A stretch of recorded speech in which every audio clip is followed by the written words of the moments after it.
انس رضی اللہ تعالی عنہ کہتے ہیں کہ ایک مرتبہ نماز کا وقت آ گیا تو جس شخص کا مکان قریب ہی تھا وہ تو وضو کرنے اپنے گھر چلا گیا، اور کچھ لوگ جن کے مکان دور تھے رہ گئے۔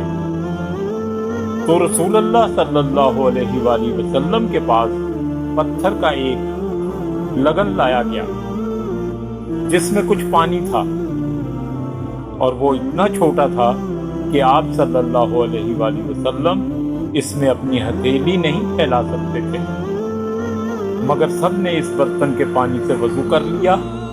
ہم نے انس سے پوچھا کہ تم کتنے نفر تھے؟ کہا 80 سے کچھ زیادہ ہی تھے۔